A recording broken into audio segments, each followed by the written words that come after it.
Hey, good afternoon. Welcome to the Cruise Amigos, our regular Sunday show from London.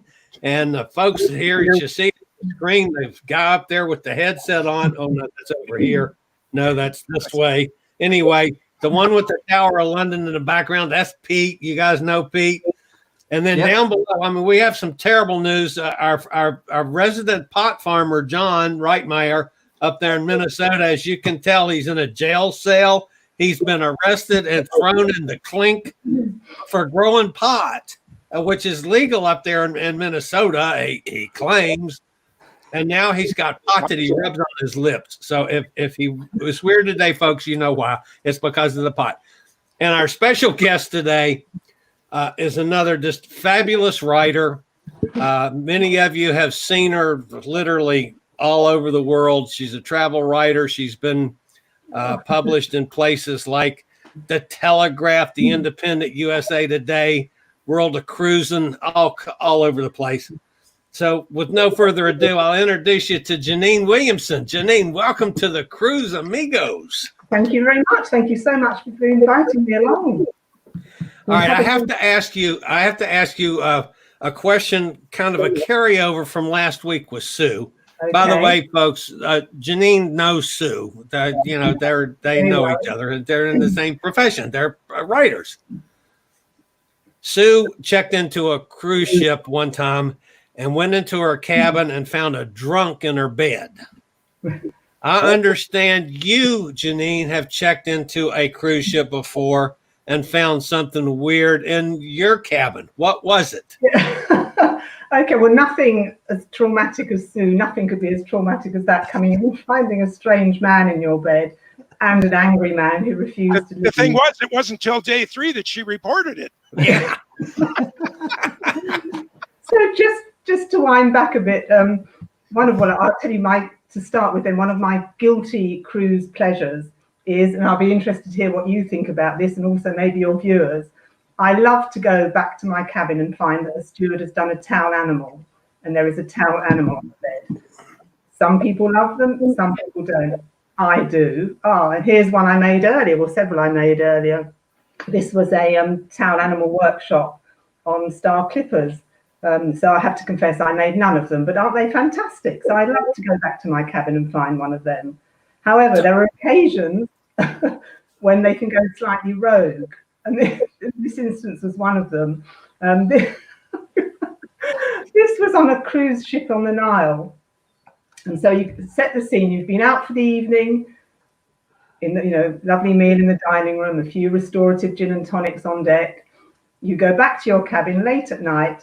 You open the door. It's dimly lit, and this is facing you. I mean, is this not like a heart attack waiting to happen?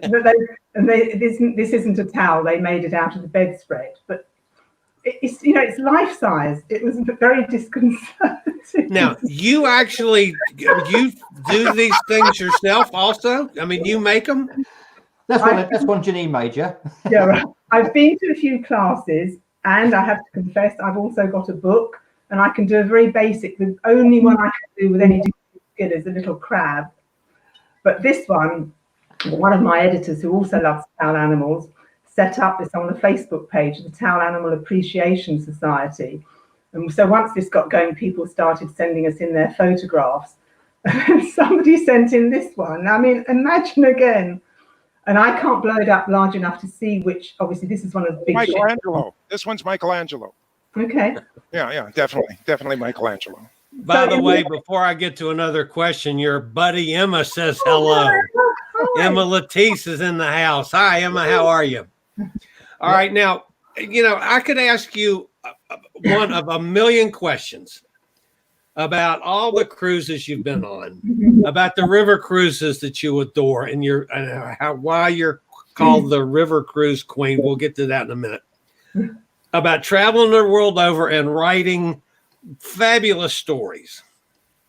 But I want to know, after all these months in lockdown, what it was like to go to a bar last night, to a pub. For the very first time. Yes. Yeah. I mean, quite liberating. I mean, there's good and bad to it. Obviously, now we are allowed out again. We can go to bars and pubs, as we call them, with certain limitations and restrictions. And so this one, I have to confess, was an outside bar, which was my first venture back. I mean, obviously great to be able to have a drink outside, but again, and I don't know about you, Pete, and the others, but after all these months of lockdown and drinking at home, A, you get used to your home measures. B, you get used to the home pricing. So I think now to go out and you go out now and order a gin and tonic, and it's like, excuse me, is there any gin in this? So, just so no, it's great. We can go out again. It's not like it was before, but we can go out, and that's. I just hope you guys do better than the States did in our opening. We're not doing very well. Jeannine, I've got to ask you a question. That's okay, Chili, because it's something I actually posted on my group today. It's something a little positive, and it was what is the first thing that you will do when you set foot on either a cruise ship or a river cruise ship again for the first time after this lockdown? What is the first thing that you'll do? Probably go to the bar. That's me. Normally I'd unpack, but no, usually the first thing I do anytime when I get on a cruise ship is I take myself for a walk around, acquaint myself with everything before I unpack. Yeah, but to be honest, just to be on a cruise ship, irrespective of what I might do first, would just be great. Emma saved so much money by not going to the pub. Yeah, exactly. I'll drink to that, Emma. You know what it means? We can go on more cruises now, doesn't it? Yeah, the money we save by not going to the pub and to the restaurants, we can go on more cruises. When we can get back on them, yes, absolutely. All right, where does the phrase, the whatever you want to call it, the river cruise queen come from? Well.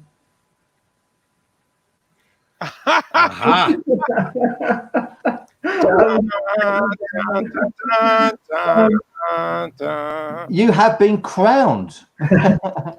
Well, first of all, I didn't give the name to myself. I wouldn't certainly give myself a title like that, but it's one of my former editors. I used to write an agony aunt column, and she called me the river cruise queen, and then it stuck, and that's what people have called me ever since. Oh. But no, certainly not a title I would bestow on myself, but it was bestowed on me by someone else. Nice. You are a big fan of river cruises. Yes, I mean, that was the first, when I sort of moved into writing about cruises, the first one I did was a river cruise about 15 years ago, which was a Viking river cruise on the Danube, which is a perfect river to start river cruising. It's one of the two most popular with the Rhine, and love it. So whilst I do write about all types of cruises, I do a lot of river, and people often associate me with that. Do you prefer river to ocean? I'm often asked that. I mean, you can't compare the two. They're two very different experiences. So if you enjoy one, it doesn't mean you wouldn't enjoy the other. But if you're a regular ocean cruiser and you're going to take your first river cruise, you just need to know about it, what to expect. So your expectations are managed, for want of a better word, because they are totally different, and I love them both. I mean, anything on the water I love, but both of them I really do enjoy. They're just very, very different experiences. Wow, look at that. Emma has said that. Have you booked any 2021 cruises yet, Jeannine? Because we have, haven't we, Chili? And John, hopefully. Yes, we most definitely have. Because Emma has accidentally, not going down the pub, booked 3 in the last month. Wow. Oh, that's excellent. Well, obviously I'm looking here at my 2020 year planner, which is now virtually empty, bar one thing that might possibly go ahead in September. And I'm hoping to get on a river cruise soon. But for me, I go on a lot of, obviously, press trips, journalist trips that were organised for this year, some of which have now been rearranged for next year, including a Great Lakes cruise. So looking forward to that, and hopefully it will. Nice. Because it was rearranged for September, but then unfortunately Not As you gonna. know, they've all been pulled in the US, so it's now been arranged for next year. So yeah, 2021 hopefully is when we'll all really get going again and back on the water. By the way, Sue's in the house from last week. She joined the party. Excellent. So wrong one. welcome Yeah. aboard again, Sue. A question that I ran out of time last week and didn't get to ask Sue, so I'm going to ask you. Oh dear. Okay, go ahead. Somebody that likes to travel and likes to cruise and wants to get started as a travel writer, what do you recommend they do to get started in that profession? Well, I don't know if I'm the most qualified person to answer it, because as far as my career was concerned, I literally was incredibly lucky, and like so many things in life, and pun intended, fell into it. I mean, my background is as a newspaper journalist, which has put me in good stead, I have to admit, for writing for other people. When I gave that up, I left the last, as I call it, my last proper job I had. It was on a paper, and it was sold, and it all got a bit grim there, and I just left with nothing to go to.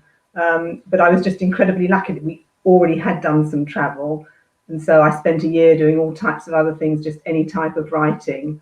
And then I was just lucky enough to start doing cruises, and then it went from there. But really, I think hone your writing skills, start writing articles, maybe join a writers club, things like that. There are magazines over here for people who want to get into professional writing, and that they give you lots of good tips. So I would say anything like that, just start writing. Do you write with an English accent? I probably do. Unless I'm writing for Cruise Critic in the US, and then I put an American accent on because I have to use American words. But seriously, I mean, because when there's obviously a different style and speech patterns and everything like that. Would you say that as you're writing, if I was reading some of your writing, would I say, I believe that this bird is from England? Would I get that feeling in your writing, do you think? Oh, definitely, because obviously I would be using words that are pertinent to English and not American English. So you pay a little attention to that, though, when you're writing for Cruise Critic. You do modify a little bit when you're... I mean, I write for them both in the UK, for the website in the UK. I mean, everybody can access the whole website, but if I'm commissioned in the UK, I'll write in English, and then if I'm commissioned by one of my editors in the US, I'll write in, I have to think, okay, holiday, that's vacation, different words. Wonderful, neat. With you, what comes first, the trip or the article?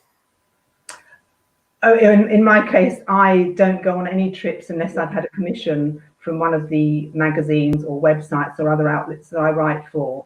So what tends to happen is the cruise line will contact me and ask if I want to go on a trip, and then I will have to place the articles in various outlets. I mean, in the best case scenario, a magazine or newspaper will come to me and ask me to cover something, but it's the article first and then the trip after. I would never go on a trip unless I've been commissioned to write an article about it. But Jeannine, sometimes you can become the story. That's correct, isn't it? Oh, goodness me, yes. Can you tell us about this, please? Well, this was complete role reversal. This was a wonderful, wonderful trip in India on the Brahmaputra River on a very small cruise ship. And one of the highlights was a visit to the Kaziranga National Park, where if you're incredibly lucky, unfortunately we weren't, but it was still an amazing experience, you can see Royal Bengal tigers because they have quite a big population there. We didn't know, and even the cruise company only found out the day before, that the day we were visiting was the actual opening day of the park. The first time it opened that year. It just opens for a season and it shuts again for several months. So this was the opening day, and it was a massive thing. And all these television crews, radio reporters, and everybody else was there, civic dignitaries, ministers, were all waiting to meet us, the army. So of course I think it was only a very small group, say 20 of us, piled off this minibus when we arrived. So for the journalist, it was absolute manna from heaven. Here was a group of foreign visitors that they could interview about it. But of course, what was so funny was the complete difference in the way they work I mean, so they were so excited to see us, and they literally just came up to us, shoved these microphones under our noses, and started talking to us. You know, if I was interviewing somebody, you know, I'd go up and say, well, you know, hello, I'm Jeannine Williamson from whoever I'm writing for. Could I talk to you about your cruise? But there was none of that. They just went for it. And it was just so funny because we were all completely put on the spot, but we managed to hold it together. And it was out on all these television channels and radio shows. And when we got back to the ship, there's a lovely woman who's the cruise director. Now, in that part of the world, have you ever found yourself on the back of an elephant? No, I haven't. No? We did see elephants there. They use them to patrol the park, actually, to prevent poaching. It sounds like you're talking from experience, Chile. Not me, my son. Really? My son one time had to ride an elephant from an airport to a hotel. I don't know. That was someplace in India. Is that grommet on the wall? Love Rhodes and grommet. It is.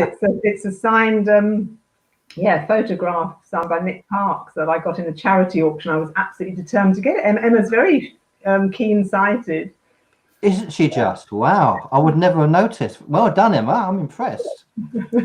All right. Now, I know that you would never expect me to ask anything that's not politically correct. Oh, okay. However, I have to know about your knickers. Nobody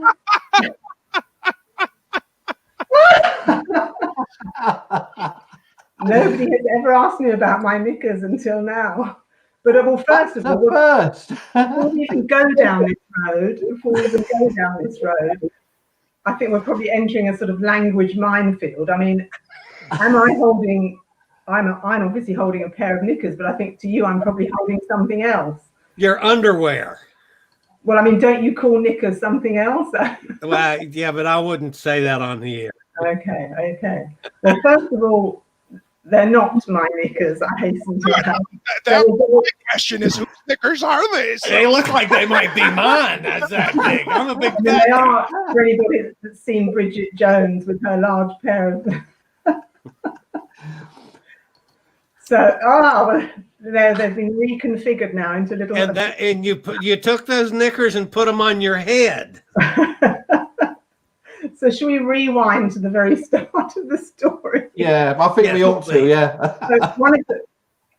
So I don't know if any of you have been on a river cruise, but one of the things people like is that it's very relaxed. There are no dress codes compared with some of the ocean ships. So it's a very relaxed dress code, but you actually, obviously you do need clothes of some sort. The joys of travel, the more you travel, the more likely you are to lose your luggage. And this happened to me on this river cruise on the Rhine. And it was with an Australian company, APT. All nationalities come, but it's a lot of Australians on board. My luggage never arrived. And it's never happened before. Cruise director, obviously, really helpful. We'll check what's happened to it. We'll find out. In the meantime, here's an emergency kit. And so he handed me this little bag, well, quite a large bag. And in it were all sorts of useful things. And there was one for men, one for women, useful things like toiletries, along with a T-shirt, these aforementioned knickers, and a pair of, now I don't know what you call tights, pantyhose. Pantyhose, yeah. Okay. So that, of course, it's one size fits all. So you took the knickers and the pantyhose and wrapped them on your head. Well, after a couple, the ship was wonderful. Yeah. They dry cleaned what I was they laundered everything I was standing up in every day, and I had something, but I thought, this is getting really boring. I'm wearing the same things. I could go to the shops and buy something, but do I want to buy more of what I've got at home, loads of stuff? And it was in Austria at the time, so they've got these fantastic Dirndl type dresses that they wore in The Sound of Music, which are eye-wateringly expensive. So I thought, well, okay, I'm not going to treat myself to that. So let me see if I can do something creative. So that's what I did. So the band is the tights, and I borrowed the little butterfly from a flower display, and I wore it to dinner because it became a little bit of a standing joke that I got cabbage. That's great. And now you can make it into a mask. So I have never spoken. I can say this is the first. I have never spoken publicly about my knickers. Welcome to the show. Yeah, Absolutely. We I dropped. feel great. I can always say I got Jeannine to talk about her knickers. there you go. Absolute first. So we've had a All man right. we've had a man in the room. We've had the knickers. I know it's all going rapidly downhill. Isn't it? we To have some continue fabulous. to continue in that direction, we'll Oh, go yeah. from the We have knickers some fabulous to travel you writers. jumping in the damn polar plunge. You did that? Did you do that? I did. I mean, again, before I go on a trip, I obviously study the itinerary a lot and identify what's going to make something interesting to write about, or fun for my readers and the editors to see. And there was the option on this Arctic trip to do, there I am in the middle of this polar plunge. And I thought, well, I have got to do it, come what may. Obviously, you can tell from what everybody else is wearing that it's pretty cold, the guys on the shore. Yeah. And it was just great fun. Not as awful as it sounds or looks, because it was pretty quick. And it's such a shock to the system. You just get in there, you immerse yourself, you come out. When we got back to the ship, they gave us a nice shot of fiery alcohol. Oh, there we are. And you got a lovely certificate after. And I think it might even say what the temperature was of the sea. It does. It says 5 degrees, I think it is. And it says this certificate that's the sudden crazy impulse probably caused by an acute bout of polar madness. There you go. If my audience wants me to do a polar plunge, that's dead. No way.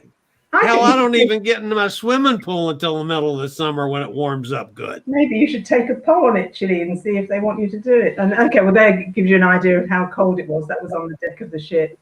Now, see, my audience is so bad, they all got together and voted they want me to go on the naked cruise next year and live stream. Yeah. Well, you're all right on the one I went on if your luggage had got lost. And is that one going? Is it going to Alaska? That cruise? No. That's got to be a nightmare, Jeannine. Losing your luggage. I mean, the two things we always worry about: you've lost your luggage, and the other thing we worry about is missing the ship. Has that happened to you? I've never missed the ship. I would be absolutely paranoid about that. So I always check. When you're somewhere, make sure your watch is on your phone is on the same time zone, because that's where people trip up. They, either their phone doesn't automatically readjust, and things like that happen. I mean, the luggage has happened to me about 2 or 3 times now, and it's irksome. I mean, in some ways, I always try and see silver linings to everything. It's quite liberating, and you don't have to think what you're going to put on every day, because all you've got is one outfit. The ships were wonderful. They laundered my things every night, so it was all fresh the next day. Obviously, if you're in somewhere like a river cruise, you're getting off every day, you can buy things. Ocean ships have shops. So it's a peril, but it's a peril of traveling, or you could be ultra efficient and take hand luggage. I've never managed that. But then when your luggage does turn up, it's a wonderful thrill that you're transformed like Cinderella from knickers on the head. I do have a not quite a lost luggage story, Jeannine. I'll be very quick. Okay.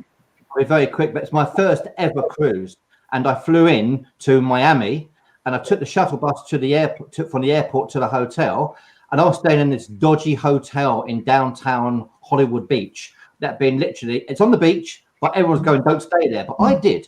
And, it's an incredible place. But when I walked into the reception was in a different part of the hotel, and there was one South American lady left on the bus she was left on the bus. I took my case into the hotel room. I checked in, and it's this really miserable guy there who didn't want to know. Anyway, they put off on a minibus. I went to my suitcase, picked up my suitcase, and it did that. My suitcase was completely empty. I suddenly had this empty suitcase on my first ever cruise. And I'm like, oh my God, I'm not going to have any clothes. It turned out that what happens is people fly from South America to America with empty suitcases to go and do shopping. And the poor driver had taken the wrong one out, thank goodness, and I got my case back. And this guy came back into the hotel about 2 hours later. This poor old boy going, I've been doing this job for 40 years. I have never, ever, ever done this. But I got my case back. But that moment I did that. Oh, what a horrible feeling. All right, unbelievable. Question along these lines. With all of your travel, and which could be to the States or to anywhere in the world that you've traveled to get on ships and boats and whatever, what's your normal rule about pre-cruise travel? 1 day, 2 days, same day? In terms of getting there? Yeah. Yeah, I mean, on an ocean ship, definitely leave a day, have an overnight before you're going to leave, because I've had flights cancelled days. It's just not worth, if you're going away, it's just not worth all the strain. Or, book yourself, a couple of days before, have a nice long weekend somewhere before you embark. But certainly I would never, ever embark on the same day. I mean, Jeannine, I'm trying to figure what John's doing over here. Now he's moved. He got out of jail and he's moved to the Taj Mahal. No, I can't even tell what that is. Chili, you've been sequestered too long, dude. Oh, yeah, I'm telling you. Dun, dun, dun, dun, dun, dun. Jeannine, I mean, I don't know about these guys. I've never cruised. I've never river cruised. I've been on cruise ships. But I do notice in the group there's a lot of people talking about the potential of maybe giving it a go as a river cruise. What would your advice be of someone who's cruised before on the big cruise ships, on the big liners, yeah, and they enjoy the ship more than the ports in some ways? What would your advice be about going on a river cruise? As I said earlier, really the first thing is to go to your travel agent and really get to understand what a river cruise is all about. So you're going to know that it's for you and you're going to enjoy it. Again, like ocean cruises, there are a myriad of different companies, a myriad of different styles of ships. And it can be quite hard with the European river cruises because all the ships are roughly, they look quite similar. They all have to be the same size in order to fit under bridges and fit into locks. So people might think, oh, they're all going to be the same. But they're very, very different. Yeah, to go under the bridges. That's a ding moment. Have you seen that? That was a ding moment as to why river cruise ships are like that, really. I like these moments. Yeah, I admit I'm dumb as a box of rocks when it comes to river cruising and expedition cruisings too. And Chili, that with the floor, you see the window and you're literally right at the water line and your feet are 4 or 5 feet, Jeannine, below the water because that's the lower level. You're right at the water line.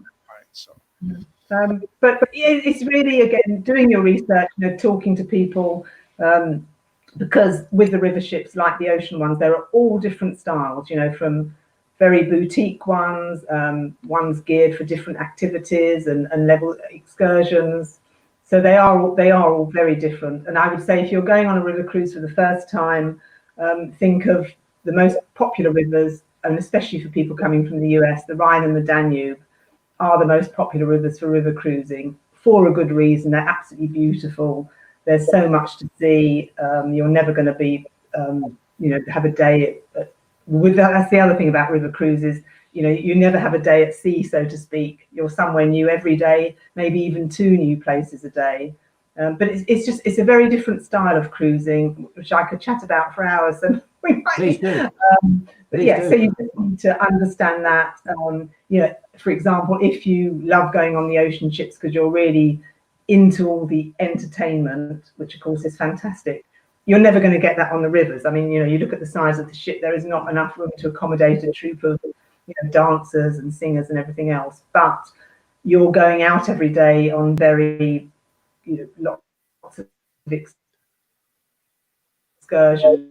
So to be honest, drink at the bar. Is Sue breaking up? Yes. Am I okay? Do I sound okay? Yes, you're okay. Yeah, you're okay. The most important person isn't okay. Sue, I think you locked up. Jeannine's locked up. I mean, Jeannine. If you can hear us, you might want to cut out and come back in. I have a So really I answer to important. anything. Yeah, Jeannine, I have a really important question to ask you as well. Can you hear me now? I can hear you. Yep. We'll carry on because we see this on the news all the time when they're doing interviews and people are breaking up and then they're trying to carry on. But I have a really important question to ask you, Jeannine. Yeah, and it's from Emma, and she says, "What's the name of your cats? What are the name of your cats? They look beautiful."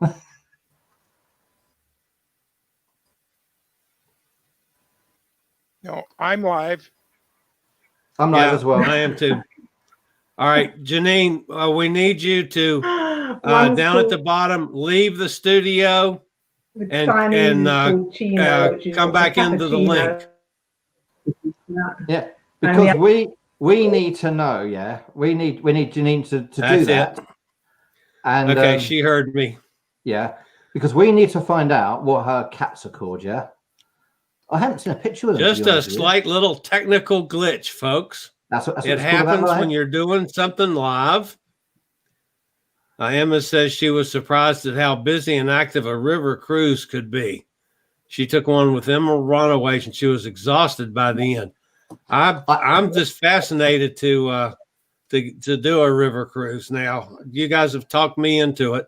I actually saw that, Emma. I actually did watch your posts when you were on the river cruise because I was really interested in that as well. And it seemed so busy. You seem to be getting off the boat all the time. It seemed to be very much excursion orientated. It really did.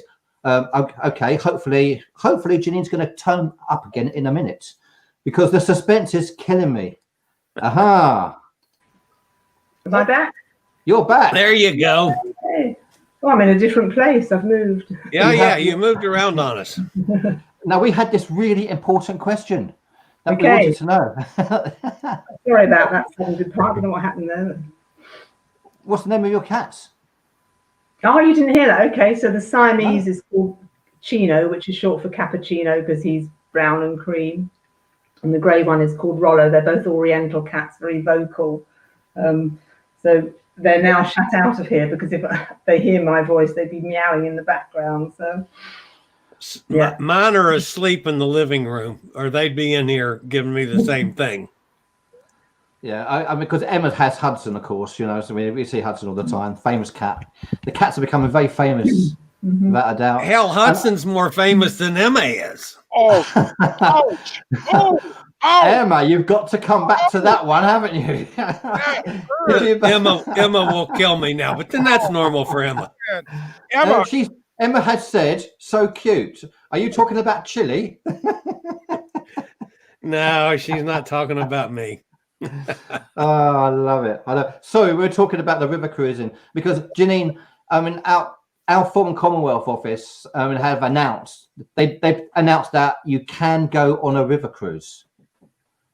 I've got a feeling Jeannine has frozen again. Jeannine, can you hear me? Yeah, she's frozen up again. Damn. That's a shame. Oh, yeah, absolutely, Emma. Poor Jeannine's frozen in fear. This happens with live shows. And Hudson is still watching, so Hudson might be getting upset with me more than Emma is. But at least we know the name of the cats now. We managed to get that far out. So hopefully keep watching. Jeannine, you have frozen again. So she knows exactly what to do. This happens with live shows. Learned. We'll carry on. I've got loads of things there to talk about. And I'm going to go through a few of the photos that she sent me just to give you an idea. We'll talk about them when she comes back. Yeah. Because we got that to talk about. The Viking Sun. Viking Ocean ship, the grotto.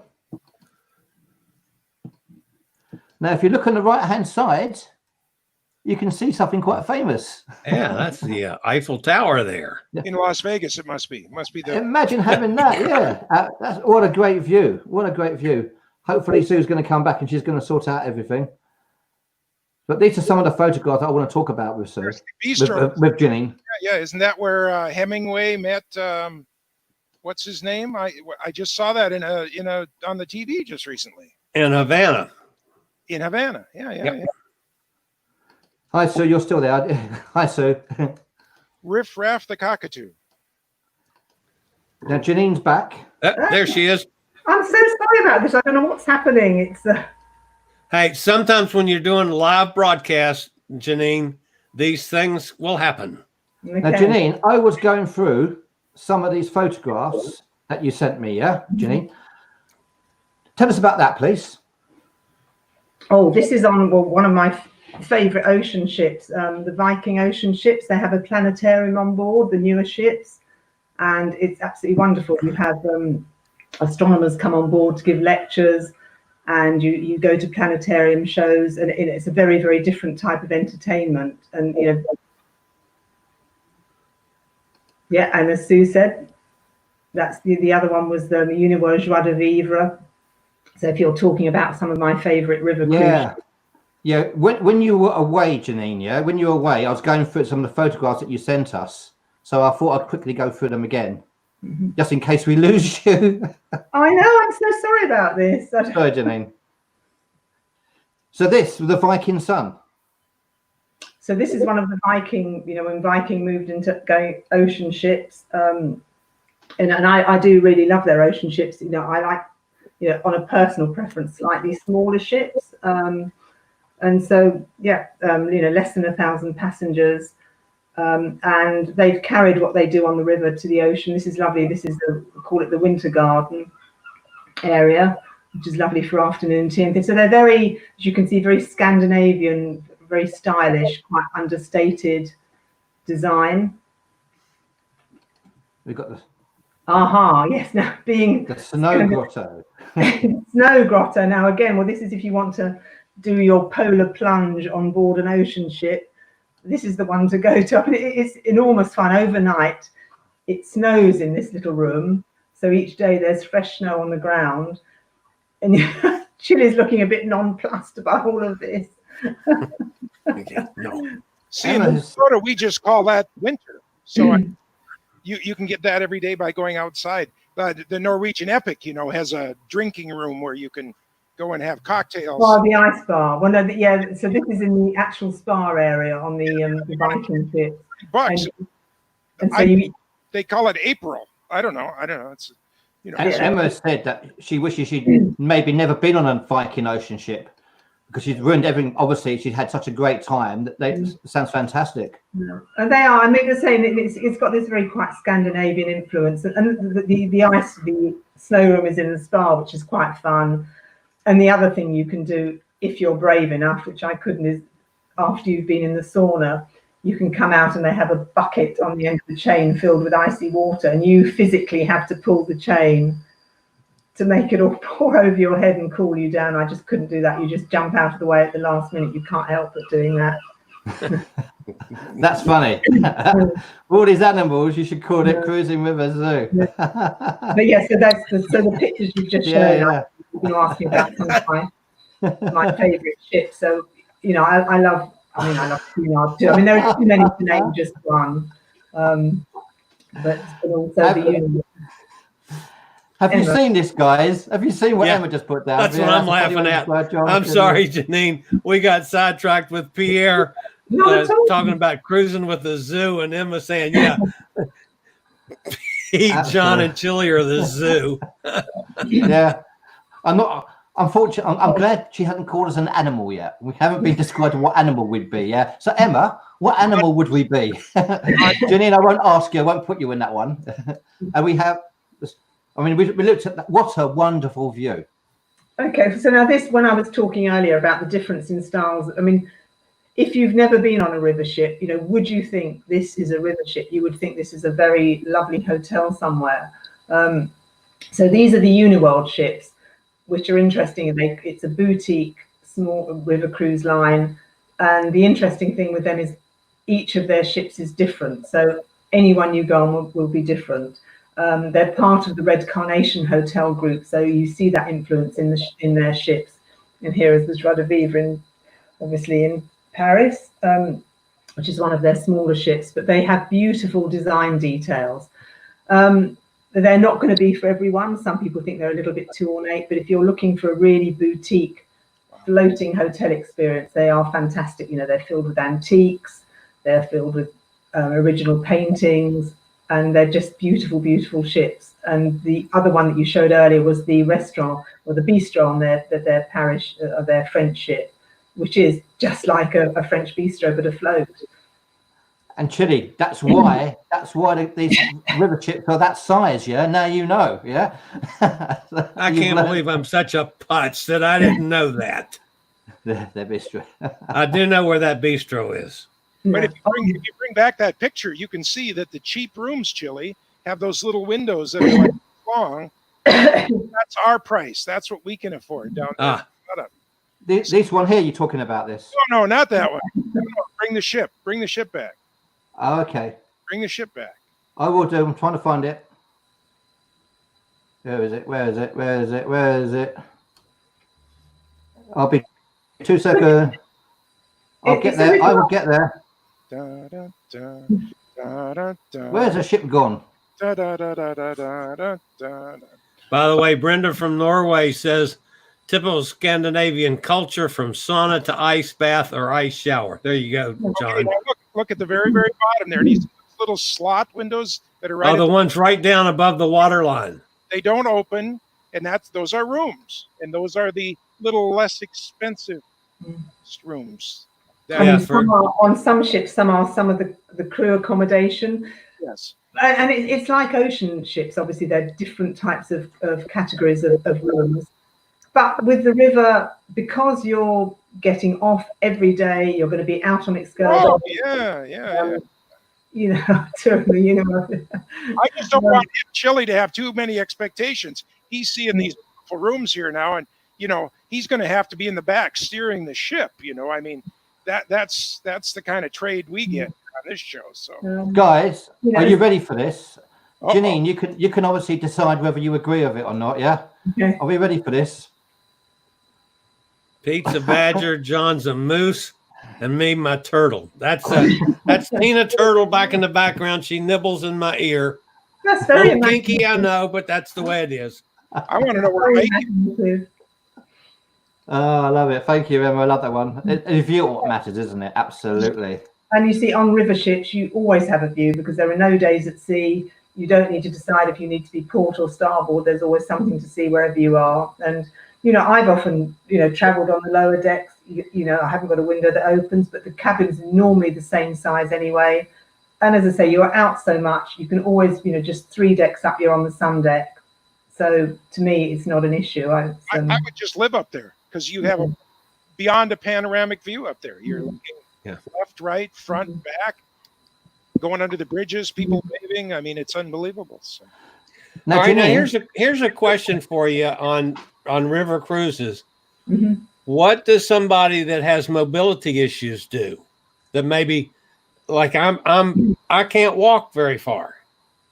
So on an ocean ship, I rent the scooters. Mm-hmm. But what do you do on a river cruise? It's not as easy as it is with the ocean, and you do need to take that into account. I mean, most of them will say passengers need to be able to get themselves on and off the ship, which is up and down the gangway. Yeah.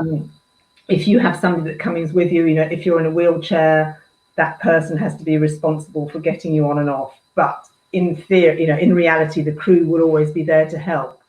The issue sometimes on the busier rivers is, and the cruise lines have no control over it, is where they dock. They might not be able to dock right next to the quayside itself. So there's the issue when you have 2 or 3 ships docked next to each other, so you have which to means you have to go up the stairs, cross the top of the ships and down the other side. So I would say they are still fine for people with limited mobility, but you would need to look at it carefully if you're a wheelchair user or similar to that. Yeah. That's a good question, Chili. Yeah. Jeannine, have you cruised with Norwegian Cruise Line? We've got a lot of our members are Norwegian Cruise Line fans, especially the solo cruisers. Well, I've been on Norwegian Epic. There we go. And I have something, I thought, a little memento to show you, because I could tell from your other broadcast that you're very into NCL. So I don't know if you can see this. Oh yeah, the Bliss. So this was from the, let's get it straight here. Some of my work involves going to the shipyards, which I love to see ships being built and for various handing over ceremonies. So this was from Norwegian Bliss, the keel laying ceremony in Germany in 2017. And then what you can see here is the replica of the ship's coin, which all ships have, you know, which is a traditional shipbuilding tradition, that all ships have a coin which is usually left under the keel for good luck. Yeah. It's welded into space. Yeah. What did you think of the epic, by the way, Jeannine? Oh, I mean, I loved the entertainment was absolutely fantastic. You know, and the restaurants. I mean, there's so much to see and do. Yeah, great time. It's my baby. I mean, I showed this photograph quite a lot. That was us on the epic. You know, having such an incredible time. Oh, lovely. Where are you? Right in the middle there. I'm in the middle, and the He's the one with the lack of hair. doing my Saturday Night Fever you go. impression. Yeah. So the epic is a wonderful ship for solo. I mean, have you got? I mean, if someone was thinking about booking a cruise for the first time, you know, have you got any advice to them at the moment with what's happening? What would your advice be?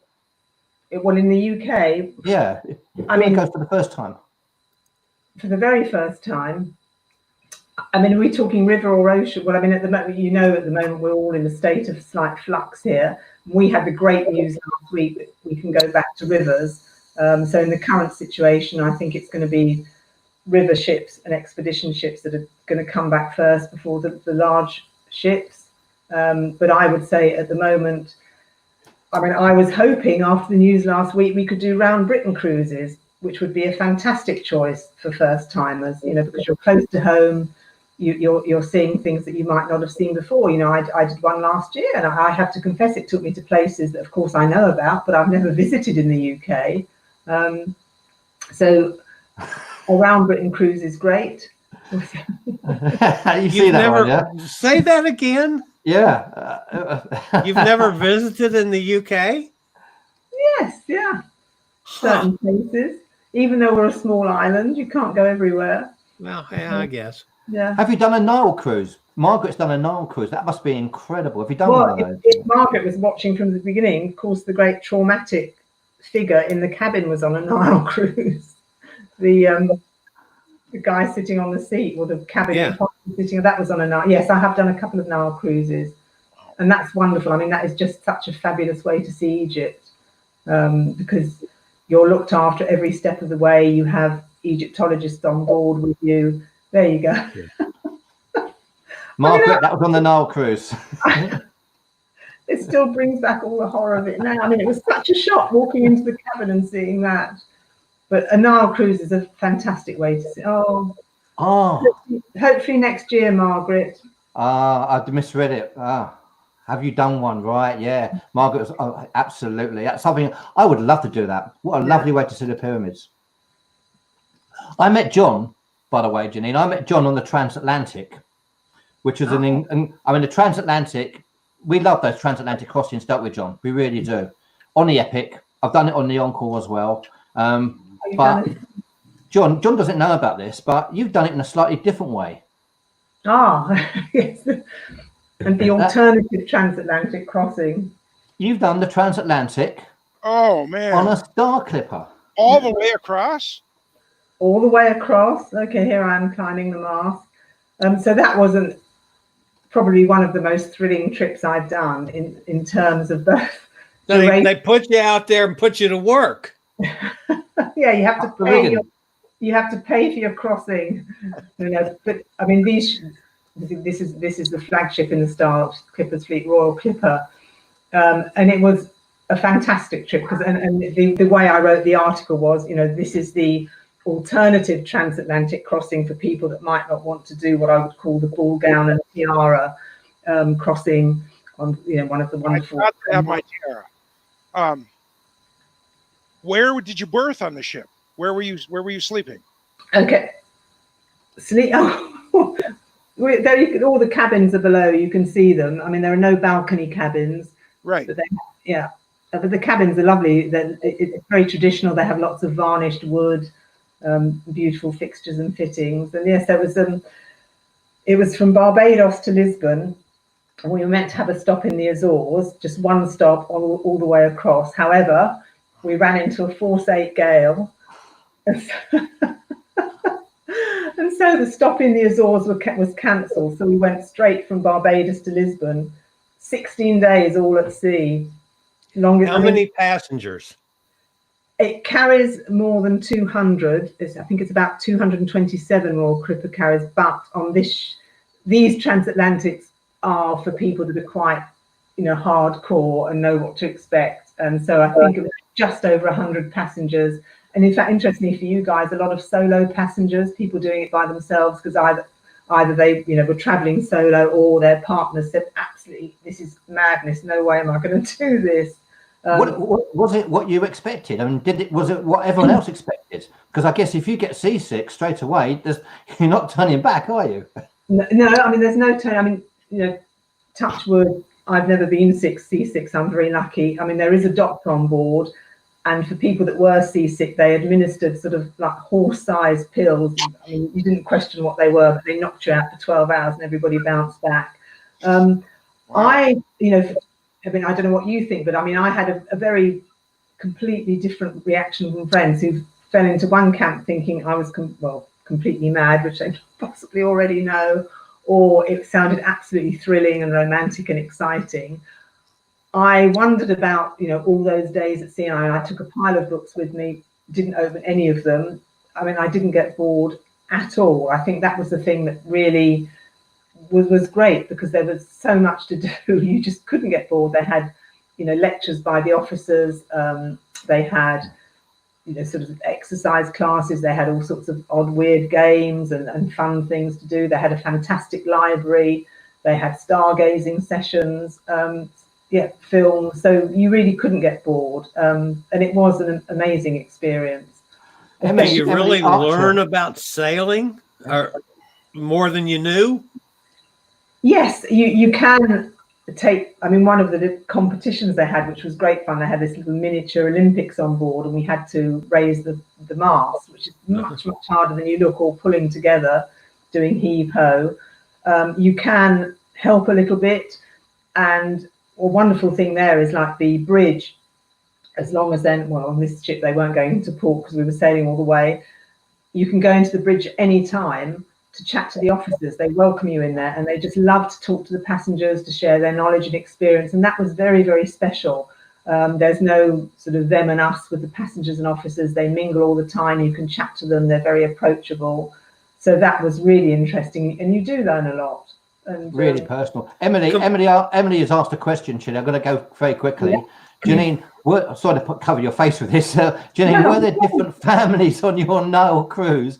When I went, there was one huge family from Italy. As there was a huge family at the time, we had the whole week to get to know each other.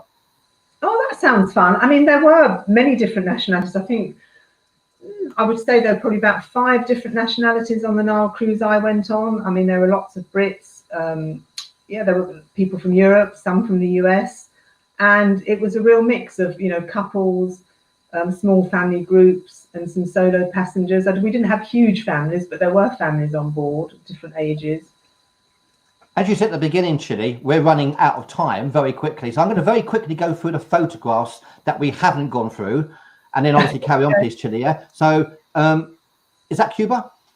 Because after seeing Sue last week, I thought you might ask me about my favorite ports. So that is one of them. I mean, Havana, fantastic. Absolutely loved it. Everything it was cracked up to be. The cars, the music, really friendly people. Cuba's one of my favorite places on the planet, and it's the people, to be honest with you. Yeah. I have to say that, Jeannine. Can you talk about what that is, please? Possibly people of a nervous disposition might want to look away. So one of the things, I do a lot of quite remote cruises in Asia. This was in Laos on a very small ship. And what the wonderful thing is, when you go some of the excursions of village walks, which are completely unscripted, you never know what's going to happen. So I've been on one where we've been invited to the blessing of a baby, to a funeral, oh, anyway, this one, we were walking through a village. Lady was cooking her dinner over an open fire outside her house, beckoned us over. Inside the pan, and you haven't got the first picture, was a perfectly formed but very charred rat. That is what's in the pan, a rat.